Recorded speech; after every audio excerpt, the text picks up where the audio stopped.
Hello guys, welcome to easy learning. आज हम easy concepts of object oriented programming के lecture 2 की जानिब बढ़े हैं। लेक्चर 2 में जाने से पहले मैं आपको लेक्चर 1 का थोड़ा सा मैं उसका रिकॉल करना चाहता हूँ कि हमने उसमें क्या-क्या चीज़ें कवर की थी। हमने structure programming and object oriented programming में मेन डिफरेंसेस हमने पॉइंट आउट किए थे। हमने साथ में ये भी पढ़ा था कि ऑब्जेक्ट्स किसको कहते हैं। आपको एग्जांपल के साथ मैंने आपको उसकी फंक्शनैलिटीज़ भी मैंने आपको समझाई थी। ऑब्जेक्ट की बेसिक प्रॉपर्टीज़ क्या होती हैं, उसकी स्टेट्स क्या होती हैं, उसके बिहेवियर्स को हम फंक्शन कहते हैं, ये भी मैंने आपको बताया था। और साथ में मैंने आपको क्लासेस बताए थे कि हम क्लास कहते किसको हैं, बेसिकली उसका बेसिक सिंटैक्स भी हमने आपको बताया था। अब हम आज के लेक्चर में हम ये कवर अप करेंगे कि एक्सेस स्पेसिफायर क्या होते हैं, क्लासेस को किस तरीके से हम प्रोग्राम में लिखेंगे सी प्लस प्लस को यूज़ करते हुए। फिर हम तीसरा टॉपिक जो आज हम कवर करेंगे वो है इंटरेक्शन। जब इंटरेक्शन बेसिकली ये होता है कि जब एक से ज़्यादा ऑब्जेक्ट्स आ जाए तो फिर हम उनको कैसे डील करें, ये भी मैं आपको आज सिखाऊंगा। और साथ में मैं आपको बताऊंगा कि ऑब्जेक्ट ओरिएंटेड प्रोग्रामिंग में फंक्शन को किस तरह लिखते हैं। तो आइए हम अपने इसमें पहले टॉपिक जानिब हम बढ़ते हैं, जिसमें एक्सेस स्पेसिफायर है। एक्सेस स्पेसिफायर बेसिकली हम एक्सेस राइट्स को कहते हैं। बिल्कुल उसी तरह आप डेली लाइफ से रिलेटेड अगर मैं आपको एग्जांपल दे दूं, मिसाल के तौर पर कोई बंदा अदालत के अंदर अपने हुकूक मांग रहा है, तो अगर उसको हुकूक मिल जाते हैं समझो उसको एक्सेस राइट्स मिल गए। ये सबसे ईजिएस्ट एग्जांपल है। अब उसकी तीन टाइप्स हैं हमारे पास एक्सेस स्पेसिफायर की, जिसमें है प्राइवेट, दूसरा पब्लिक और तीसरा प्रोटेक्टेड। प्राइवेट में मैं आपको सिंपल सी आपको एग्जांपल देता हूँ डेली लाइफ से रिलेटेड, कि आपने एक डिवाइस बनाई है और आप चाहते हैं कि वो डिवाइस सिर्फ आप ही उसको यूज़ करें, बाकी कोई उसको यूज़ ना करे। आपने उसको पब्लिकली अवेलेबल नहीं किया हुआ, तो वो अगर पब्लिक उसको यूज़ भी करना चाहेगी तो पब्लिक उसको यूज़ नहीं कर पाएगी।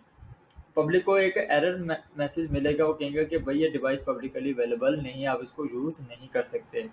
तो ये तो हो गया प्राइवेट की एग्जांपल। दूसरा ये है कि पब्लिक क्या होता है। पब्लिक का मतलब ये है कि आपने एक डिवाइस बनाई है, आप चाहते हैं कि ना सिर्फ आप उसको यूज़ करें, बाकी लोग भी उसको यूज़ करें, यानी कि आप भी उसको यूज़ करें, बाकी लोग भी उसको यूज़ करें। तो उसको आप पब्लिक की कैटेगरी में आप रख देंगे। अब प्रोटेक्टेड का मतलब ये है कि फॉर एग्जांपल आप फादर हैं और आपका एक बेटा है। आपका बेटा चाहता है कि आपने जो डिवाइस या कोई मशीन आपने क्रिएट की है वो उसको यूज़ कर सके। अब वो आपसे एक्सेस राइट्स मांगेगा। वो कहेगा कि पापा मैं ये इस डिवाइस को मैं यूज़ करना चाहता हूँ, मुझे प्लीज़ एक्सेस राइट्स इसके दे दें, बाकी आप बेशक किसी को ना दें। अब मेरे अल्फाज पे यहाँ पे गौर करें कि वो बेटा क्या कह रहे हैं कि बाकी आप किसी को पब्लिकली अवेलेबल ना करें, सिर्फ उसको मैं यूज़ कर सकूँ।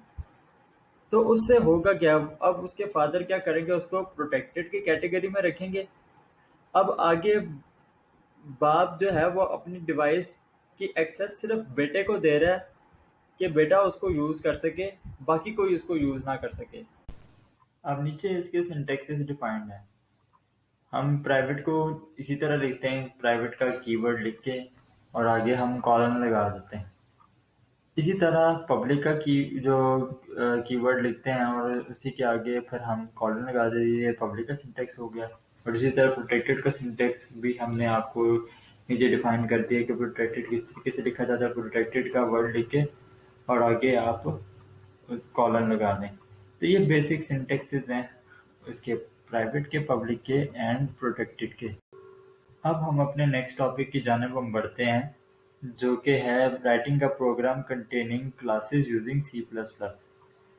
अब हमने चूंकि क्लासेस की हमने इम्प्लीमेंटेशन करनी है अपने प्रोग्राम में, तो अब क्लासेस की इम्प्लीमेंटेशन करने से पहले मैं आपको प्रीवियस सी प्लस प्लस के कॉन्सेप्ट्स के बारे में थोड़ा सा गाइड करना चाहता हूँ। कि हम नॉर्मली तो हम ये करते थे उस वक्त के, हम क्लासेस की इम्प्लीमेंटेशन जब हम नहीं करते थे तो हम जो भी हम अपनी इम्प्लीमेंटेशन करते थे हम डायरेक्ट अपनी मेन क्लास के अंदर इम्प्लीमेंटेशन करते थे। फॉर एग्जांपल किसी ने हेलो वर्ल्ड प्रिंट करना है, तो हेलो वर्ल्ड वो मेन के फंक्शन के अंदर हम प्रिंट करते होते थे। एग्जाम्पल के तौर पर मैं आपको बात बता रहा हूँ। अब वही अगर आपको हेलो वर्ल्ड कहा जाए कि आपने क्लास के अंदर ही प्रिंट करके आपने क्लास ही को आपने मेन फंक्शन के अंदर यूज करना है ऑब्जेक्ट का इस्तेमाल करते हुए, तो आपने उस ऑब्जेक्ट को इस्तेमाल करते हुए आपने हेलो वर्ल्ड को प्रिंट करना है। मैं फिर से अपना सवाल रिपीट कर देता हूँ।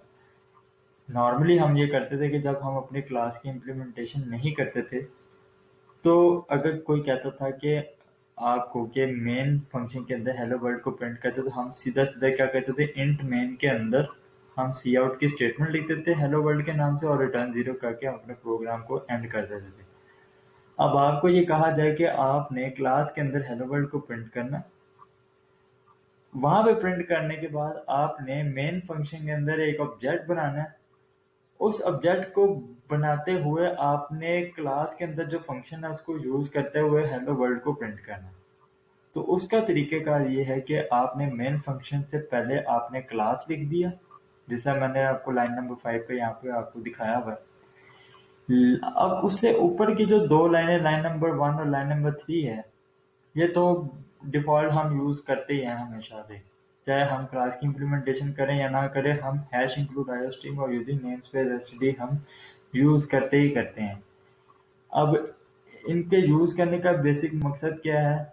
ये लाइब्रेरीज़ क्यों, ये चूँकि बिल्कुल ही एक beginner C plus plus level की चीज़ें हैं, तो चूँकि हम उससे थोड़ा-सा एडवांस पे हम चल रहे हैं और अब हम ऑब्जेक्ट ओरिएंटेड की बात करें, तो ऊपर की जो लाइन नंबर 1 और लाइन नंबर 3 में जो आपको हैश इंक्लूड आईओस्ट्रीम और यूजिंग नेमस्पेस एसटीडी आ रहा है, इसके लिए मैं एक अलग से मैं सीरीज़ पे वर्क कर रहा हूँ, जो कि उन स्टूडेंट्स के लिए जो बिल्कुल नए सिरे से जो है वो सी प्लस प्लस सीख रहे हैं, कि वो उनके लिए मैं एक अलग से सीरीज बना रहा हूँ।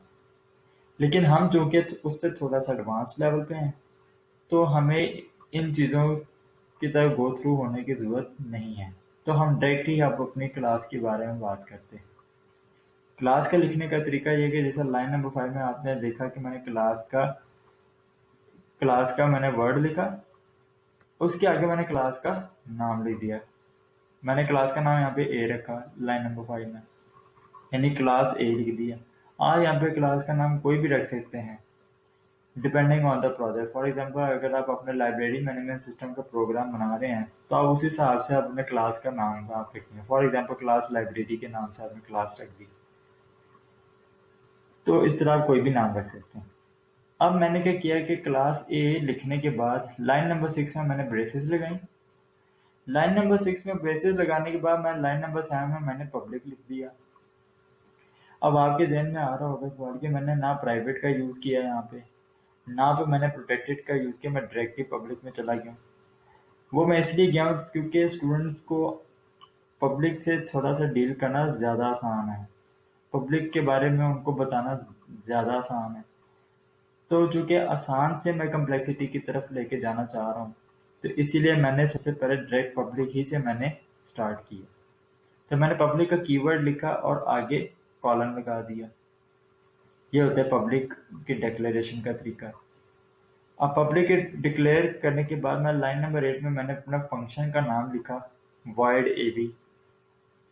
और यहाँ पे void इसलिए लिखा है क्योंकि इस फंक्शन की रिटर्न टाइप कोई नहीं है।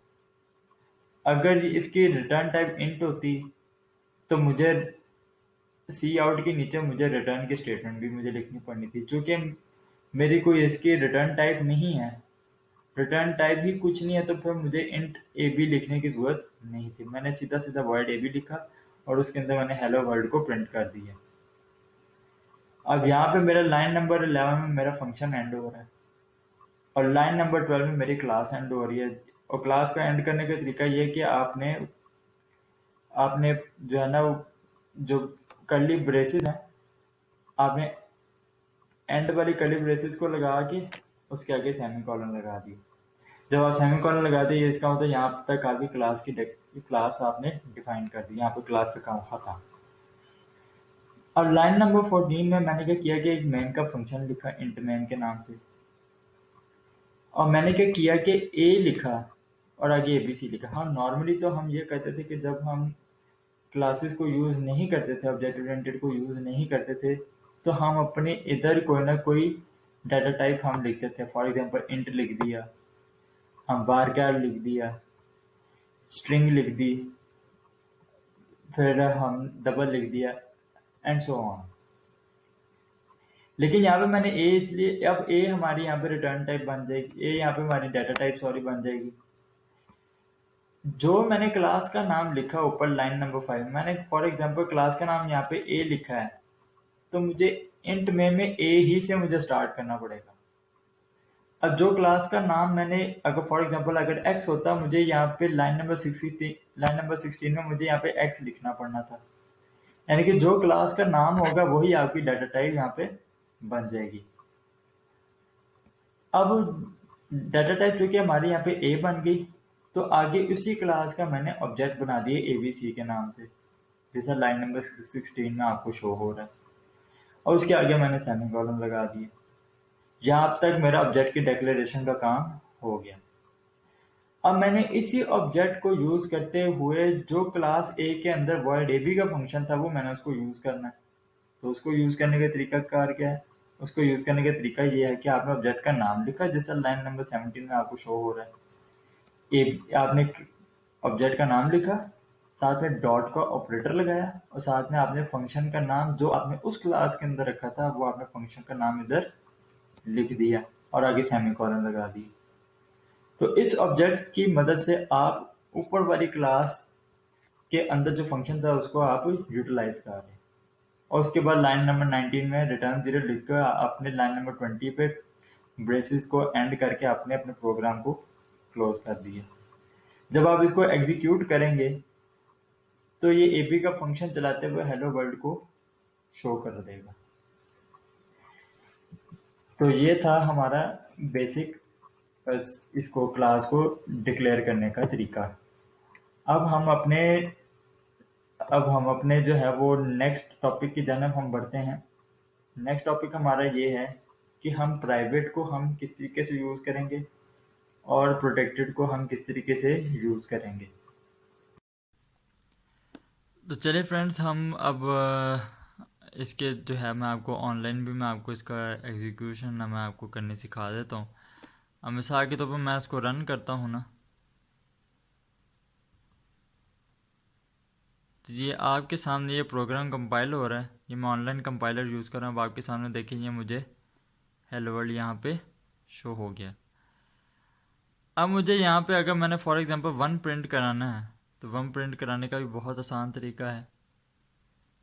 1 प्रिंट कराने का ये है, मैं इसी की जगह मैं 1 लिख देता हूँ और इसी को मैं रन कर देता हूँ। अब आपके सामने इधर मुझे 1 लिखा आ जाएगा, ये आ गया 1।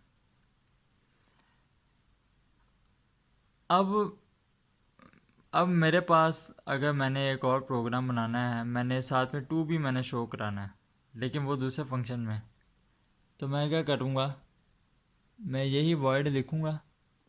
ये वर्ड आया, वर्ड के बाद मैंने क्या लिखा, मैंने for example X Y function लिखा और यहाँ पे मैंने ब्रैकेट लगा दी। अब ब्रैकेट लगाने के बाद मैंने क्या किया कि यहाँ पे कर्ली ब्रेसेस लगाई। कर्ली ब्रेसेस लगाने के बाद मैं फिर से एक सी आउट की स्टेटमेंट लिखता हूँ।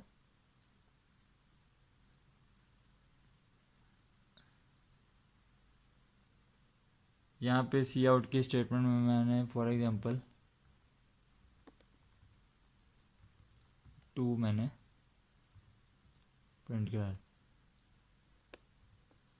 अब मैं क्या करूँगा कि मैंने इस एक्स वाई को यूज़ करना है। मैं इसको स्क्रॉल डाउन करके इसी के नीचे मैंने क्या लिखा, दोबारा ABC लिखा, क्योंकि मेरे पास ऑब्जेक्ट एक ही है, तो मैं एक ही ऑब्जेक्ट को मैं यूज़ करूँगा। ABC डॉट यहाँ पे एक्स वाई आ गया आपके सामने। मैंने इधर ब्रैकेट्स लगाई, सेमीकोलन लगाया। अब मैं आपके सामने इसको रन करने लगा हूँ। ये आपके सामने 1 2 इकट्ठा लिखा आ गया, क्योंकि मैंने इसमें कोई ख़ास स्पेस तो नहीं दिया। अब मैंने इसमें अगर स्पेस भी दे देता हूँ तो 1 2 अलग अलग मुझे शो होंगे। 1 के बाद स्पेस आएगी, स्पेस के बाद 2, इस तरह। अब मैंने नेक्स्ट लाइन में मैंने प्रिंट करना, तो सिंपल क्या करें, इस 1 के आगे एंड एल लिख दें, एंड एल। ठीक है, इसको रन करें। ये देखिए 1 2, ये इसको मैं यहाँ से 2 से थोड़ी सी स्पेस मैं रिमूव कर देता हूँ। आप देखें बिल्कुल प्रॉपरली अलाइंड आपको शो होगा। ये देखिए,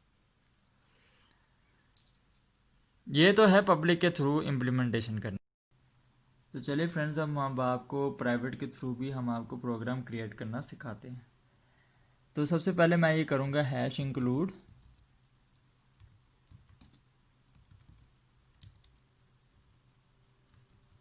iostream using name space std। उसके बाद मैंने क्या लिखा, क्लास का फॉर एग्जांपल मैंने क्लास का नाम लिखा a। अब मैंने ये क्लास का नाम रखा। क्लास का नाम रखने के बाद मैंने कर्ली ब्रेसेस लगाई। कर्ली ब्रेसेस लगाने के बाद मैं लिखता हूँ प्राइवेट। अब प्राइवेट मैंने लिख दिया, प्राइवेट डिक्लेयर कर दिया। प्राइवेट के अंदर मैं 2 वेरिएबल्स लेता हूँ, एक इंटेक्स, एक स्ट्रिंग y। ये एग्जांपल के तौर पर ले रहा हूँ, ठीक है। अब मैंने दोनों इंटेक्स और स्ट्रिंग y को मैंने यूज़ करना है। अब जब तक मैं पब्लिक नहीं लिखूंगा, डिक्लेयर नहीं करूंगा, मैं 2 वेरिएबल्स को यूज़ नहीं कर पाऊंगा। तो उसके लिए मुझे ये करना पड़ेगा कि मुझे पब्लिक का कीवर्ड लिखना पड़ेगा। अब मैं ये करता हूँ कि मैं एक फंक्शन क्रिएट करता हूँ, void, मैंने फॉर एग्जांपल लिखा void func, ठीक है। ये मैंने अपने फंक्शन का नाम रखा। मैंने कर्ली ब्रेसेस लगाई यहाँ पे। मैंने x में लिख दिया 1 और y में मैंने स्टोर कर दिया हेलो वर्ल्ड।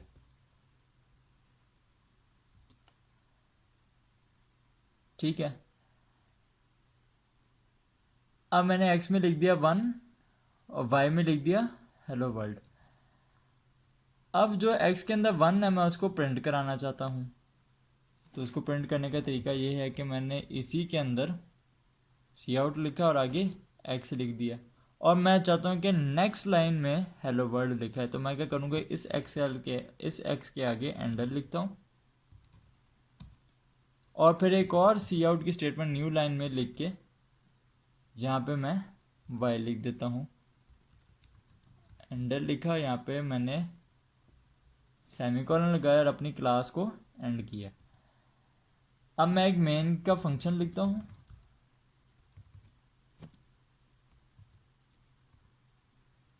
अब ये मैंने मेन का फंक्शन लिखा। इसको मैं थोड़ा सा स्क्रॉल डाउन कर दूं ताकि आपके लिए देखने में आसानी हो। अब मैं चाहता हूँ कि जो पब्लिक के अंदर जो वर्ड फंक था इसको मैं यूज़ करूँ। अब जैसा कि आप देख सकते हैं इस लाइन नंबर 4 में मैंने क्लास का नाम a रखा था। तो इस मेन फंक्शन में अब मैं लाइन नंबर 23 में जो मेरा क्लास का नाम इधर लाइन नंबर 4 में a था वही मैं इधर लिखूंगा। अब ये मेरी यहाँ पे आके डाटा टाइप बन जाएगी, a लिख दिया। अब मैं यहाँ पे अब मैं ऑब्जेक्ट का नाम लिखूंगा। फॉर एग्जांपल मैंने ऑब्जेक्ट का नाम रखा obj। अब obj मैंने ऑब्जेक्ट का नाम रखा, आगे मैंने सेमीकोलन लगा दिया। सेमीकोलन लगाने के बाद अब मैंने इसी ऑब्जेक्ट को यूज़ करते हुए इस वर्ड फंक को यूज़ करना है। उसका तरीक़ाकार ये है कि मैं obj लिख के आगे डॉट का ऑपरेटर लगाऊं और फिर इस फंक्शन का नाम लिखूं। फंक्शन का नाम लिखते वक्त मुझे दोबारा वर्ड लिखने की ज़रूरत नहीं है, वरना कंपाइलर एरर देगा। तो अब मैं आपको इसका तरीका सिखाता हूँ। obj डॉट, इधर मैंने लिखा फंक, यहाँ पे मैंने ब्रैकेट लगाई, यहाँ पे सेमीकोलन लगाया और यहाँ पे नीचे रिटर्न ज़ीरो। रिटर्न ज़ीरो इसलिए क्योंकि मेरी डाटा टाइप यहाँ पे इंटीजर है। अगर वर्ड होता तो मुझे रिटर्न ज़ीरो लिखने की ज़रूरत नहीं थी। अब आपके सामने मैं इधर रन पे क्लिक करता हूँ। अब आपके सामने देना 1 पहली लाइन में आएगा और नेक्स्ट लाइन में हेलो वर्ल्ड लिखा आएगा। ये आपके सामने मैं एग्जीक्यूट करता हूँ। ये देखिए ये 1 आ गया इधर और उसके निचली वाली लाइन में हेलो वर्ल्ड लिखा आ गया। तो ये है प्राइवेट के थ्रू करने का। अब प्रोटेक्टेड के थ्रू जो है ना मैं आपको तब सिखाऊंगा जब हम इनहेरिटेंस का काम करेंगे। अभी इनहेरिटेंस पे हम अपनी अभी चूँकि हमारा ये लेक्चर में इनहेरिटेंस इंक्लूडेड नहीं है, तो इनहेरिटेंस का मैं आपको आपको यानी कि प्रोटेक्टेड का तब सिखाऊंगा जब हम इनहेरिटेंस का काम करेंगे। अभी आपके लिए जो है वो इनहेरिटेंस थोड़ा सा डिफ़िकल्ट लगेगा। आप कहेंगे कि एक ही में सारा कुछ करवा रहे हैं, तो चूँकि स्टेप बाय स्टेप चलना है तो अभी सिर्फ प्राइवेट और पब्लिक को ही हम इसमें डील करेंगे। अब हम अपने नेक्स्ट टॉपिक की जानिब बढ़ते हैं, जो कि है इंटरेक्शन। इंटरेक्शन बेसिकली हम कहते हैं कि एक ऑब्जेक्ट का दूसरे ऑब्जेक्ट के साथ जो रिलेशन होता है। फॉर एग्जांपल पेरेंट चाइल्ड का रिलेशन। मिसाल के तौर पर मैं फादर हूँ और मेरा एक बेटा है, तो मेरा मेरे बेटे के साथ एक रिलेशन है और वो रिलेशन क्या, बाप बेटे का रिलेशन है। बेसिकली इसको ये इनहेरिटेंस का पार्ट करार दिया गया है। इनहेरिटेंस में भी ये होता है कि मिसाल एक पेरेंट है, उसका कोई ना कोई चाइल्ड जरूर उसका एग्जिस्ट करता है। फॉर एग्जांपल कार है, कार के अंदर बहुत से कंपोनेंट्स हैं। जैसा कार के अंदर ब्रेक ब्रेक शू होते हैं, फिर उसके अलावा कार में जो है वो कार का इंजन होता है, फिर इंजन के अलावा जो है वो कार के टायर्स होते हैं और वगैरह वगैरह। ये सारे जो मैंने आपको बताया ना, कार के टायर होते हैं, इंजन होता है, ये सारे क्या हैं, कार के कंपोनेंट्स हैं।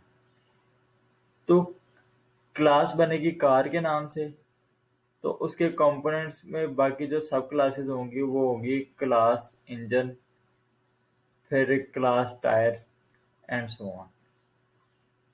तो बेसिकली ये टायर की जो मैंने एग्जांपल दी है, ये इंजन की एग्जांपल दी है, ये इनका डायरेक्ट रिलेशन है कार के साथ।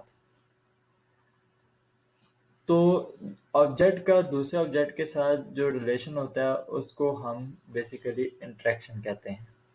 ठीक है, चूंकि इनहेरिटेंस का पार्ट है, हम इनहेरिटेंस को हम डिटेल में इंशाल्लाह हम ज़रूर पढ़ेंगे। लेकिन आज का सिर्फ आपको बेसिक मैंने ये चीज़ गाइड करनी थी। चूंकि इनहेरिटेंस का पार्ट है, हम इसको इंटरेक्शन का जो मोस्ट जो पार्ट होगा ना, हम उसको इनहेरिटेंस में इसको कवर अप करेंगे। लेकिन आपकी जो है वो इंफॉर्मेशन के लिए, आपकी आसानी के लिए मैंने ये किया कि राइट हैंड साइड पे आपको एक स्क्रीनशॉट आपको एक नज़र आ रही है और उस स्क्रीनशॉट में आप ये देख सकते हैं कि लाइब्रेरीज डिफाइन करने के बाद मैंने पेरेंट के नाम से क्लास बनाई। उसके अंदर मैंने एक फंक्शन रखा पब्लिक कैटेगरी के अंदर। फंक्शन का नाम मैंने ए रखा और उसमें मैं 1 प्रिंट करवा रहा हूँ सी आउट के स्टेटमेंट के थ्रू। अब एक क्लास को मैंने एंड कर दिया। अब मैं क्या कर रहा हूँ कि उसकी चाइल्ड क्लास बना रहा हूँ। और चाइल्ड क्लास बनाने का तरीका ये है कि हमेशा आप क्या करेंगे कि अगर आपने पेरेंट क्लास के एट्रीब्यूट्स को, उसके फंक्शंस को अगर आप यूटिलाइज करना चाह रहे हैं, तो आप क्या करते हैं कि आप उसके आगे पब्लिक का कीवर्ड लगा के पहले यानी कि क्लास चाइल्ड लिख के आगे कॉलन लगाया, कॉलन लगाने के बाद पब्लिक का कीवर्ड लिखा और साथ में आपने जो पेरेंट क्लास है उसका आपने नाम लिख दिया। अब मेरा यहाँ पे पेरेंट क्लास का नाम ही पेरेंट है, तो मैंने पब्लिक के आगे पेरेंट लिख दिया, जैसे लाइन नंबर 14 में आपको शो हो रहा है। अब लाइन नंबर आप 16 में देखें, मैंने इसके अगेन मैंने पब्लिक मैंने इसके डिफाइन किया और उसके अंदर मैंने एक नया फंक्शन बनाया। उस फंक्शन के अंदर मैं क्या कर रहा हूँ कि 2 प्रिंट करा रहा हूँ सी आउट के स्टेटमेंट के थ्रू। और इसी तरह लाइन नंबर 21 में आके मेरा ये चाइल्ड की क्लास खत्म हो जाती है। अब मैं क्या करता हूँ कि लाइन नंबर 23 से मैं अपने मेन के फंक्शन का आगाज करता हूँ। उस मेन के फंक्शन के अंदर मैं क्या करता हूँ, कर्ली ब्रेसेस डिक्लेयर करने के बाद मैं क्या करता हूँ कि बजाय कि मैं ऊपर पेरेंट क्लास को यूज करने के, मैं डायरेक्ट क्या कर रहा हूँ, चाइल्ड क्लास को यूज कर रहा हूँ। क्यों? क्योंकि उसकी वजह यह है कि मैंने चाइल्ड को यूज करते हुए मैंने पेरेंट के एट्रीब्यूट्स को, उसके फंक्शंस को यूज करना है। फॉर एग्जांपल मैंने पेरेंट क्लास के अंदर void a के नाम से फंक्शन था, जिसे आपको लाइन नंबर 7 में आपको शो हो रहा है। अब मैं चाहता हूं कि बजाय कि मैं पेरेंट के थ्रू इसको यूज करूं, मैं चाहता हूं कि चाइल्ड क्लास जो है वो ए फंक्शन को यूज करे। वो ए फंक्शन हमारे पास पेरेंट क्लास में मौजूद है।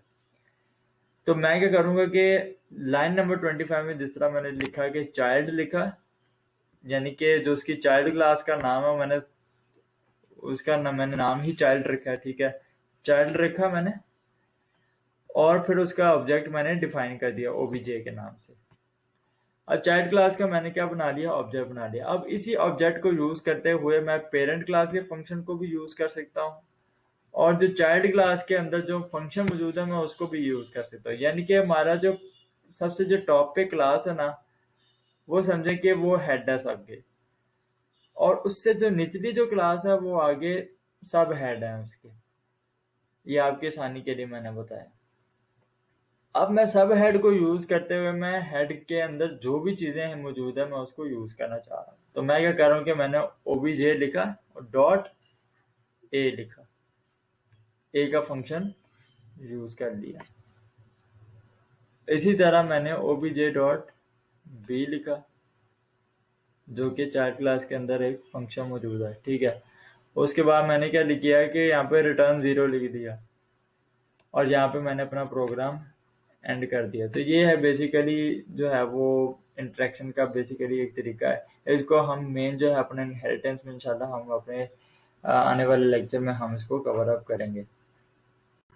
अब हम अपने नेक्स्ट टॉपिक की जाने बढ़ते हैं, जो कि है writing functions in object oriented programming. Functions basically किसी भी क्लास के हम बिहेवियर को कहते हैं। मिसाल के तौर पर एक क्लास थी पेरेंट, उसका बिहेवियर है ए। तो अब चूंकि बिहेवियर ही को हम फंक्शन कहते हैं, बिहेवियर का नाम ए था, तो हमने void a के नाम से फंक्शन बना लिया, जिस तरह आपको फॉर एग्जांपल के नीचे आपको लिखा हुआ आपको शो हो रहा है। void a के नाम से हमने फंक्शन बनाया और इसमें कोई पैरामीटर हम पास नहीं कर रहे, और फिर हमने कर्ली ब्रेसेस में लगाने के बाद हमने सी आउट की एक स्टेटमेंट लिखी जिसमें हम हेलो वर्ल्ड प्रिंट करा रहे हैं। अब इसी को अगर क्लास में लिखना हो तो उसको क्लास में लिखने का तरीका ये है, जिस तरह आपको राइट हैंड साइड पे आपको नजर आ रहा है। राइट हैंड साइड पे जो स्क्रीनशॉट है इसमें आपको हेलो वर्ल्ड तो नहीं आपको शो हो रहा, लेकिन ये सिंपल एक डिजिट प्रिंट हो रहा है जो कि 1 है। अब इसको किस तरीके से हम फंक्शन को लिख रहे हैं कि हम पहले सबसे पहले क्लास का नाम लिख रहे हैं, और फिर पब्लिक की कैटेगरी में हम क्या कर रहे हैं कि फंक्शन हम लिख रहे हैं void a के नाम से, जैसे लाइन नंबर 7 पे आपको शो हो रहा है। उसमें मैं कोई भी पैरामीटर पास नहीं कर रहा। पैरामीटर का मतलब ये है कि जिस तरह हम नॉर्मली हम पहले सी प्लस प्लस में हम करते थे कि हम पैरामीटराइज्ड फंक्शंस भी हम उसमें लिखते होते थे, लेकिन अभी फिलहाल मैं आपको पैरामीटर के बगैर ही मैं आपको इस टॉपिक में मैं आपको समझा रहा हूँ। बगैर पैरामीटर के हमने एक फंक्शन बनाया जो कि ए के नाम से था, फिर हमने उसमें एक सी आउट की स्टेटमेंट रखी जिसमें हम 1 प्रिंट करा रहे हैं। आप चाहे इसमें हेलो वर्ल्ड प्रिंट करा रहे, एबीसी करा रहे, इट्स अप टू यू। और यहाँ पे फिर लाइन नंबर 11 में हमारा फंक्शन आगे खत्म हो गया। अब मैं इस फंक्शन को यूज करना चाहता हूँ अपने मेन क्लास में, तो उसका तरीकेकार ये है कि मैं इंट मेन के नाम से फंक्शन लिखूंगा या void मेन के नाम से फंक्शन लिखूंगा। अब चूंकि मैंने इंट मेन के नाम से लिखा तो यकीनी बात है मुझे इसमें रिटर्न 0 लिखना पड़ेगा। अगर मैं void मेन लिखता तो मुझे इसमें रिटर्न 0 लिखने की जरूरत नहीं थी। तो मैंने इंट मेन के नाम से मैंने फंक्शन लिखा, उसके बाद मेरे क्लास का नाम था पेरेंट, जैसा कि आपको लाइन नंबर 4 में आपको नजर भी आ रहा है कि मेरे क्लास का नाम ही मैंने रखा हुआ है कि वो पेरेंट है। अब मैंने क्या किया कि चूंकि मेरा क्लास का नाम पेरेंट है, तो मेरे डाटा टाइप मेन में आके पेरेंट ही के नाम से डाटा टाइप हो गया ऑफ कोर्स। तो लाइन नंबर 17 में मैंने लिखा पेरेंट, आगे मैंने ऑब्जेक्ट का नाम रख दिया ओबीजे। आप चाहे ऑब्जेक्ट का नाम ए रख लें, बी रख लें, सी रख लें, डी रख लें, इट्स अप टू यू। आपकी मर्जी, आप ऑब्जेक्ट को जो मर्जी नाम देना चाहे आप दे सकते हैं। उसके बाद मैंने क्या किया कि लाइन नंबर 18 में मैंने उसी ऑब्जेक्ट को यूज करते हुए मैंने फंक्शन को यूटिलाइज किया। वो कैसे, ओबीजे डॉट फंक्शन का मैंने आगे नाम लिख दिया, और ये वही फंक्शन है जो मैंने अपनी क्लास की पब्लिक कैटेगरी में मैंने अपने फंक्शन का नाम डिफाइन किया था। वही एज अ फंक्शन यहाँ पे उसको यूज कर रहा हूँ ऑब्जेक्ट के थ्रू। और फिर रिटर्न 0 रख रहा हूँ। इसकी जो आउटपुट होगी वो 1 शो होगा आपको। आप चाहे इसमें हेलो वर्ल्ड, आप 1 की जगह हेलो वर्ल्ड लिखेंगे तो आपको जब आप इसको डिबग करेंगे, एग्जीक्यूट करेंगे, तो आपको हेलो वर्ल्ड शो होना शुरू हो जाएगा। तो फ्रेंड्स, हम अपने नेक्स्ट लेक्चर में हम एब्स्ट्रैक्शन की स्टडी हम करेंगे इन डिटेल। और ये एब्स्ट्रैक्शन जो है वो ऑब्जेक्ट ओरिएंटेड प्रोग्रामिंग के मेन कॉन्सेप्ट्स जो कि 4 हैं उनमें से एक ये कॉन्सेप्ट है।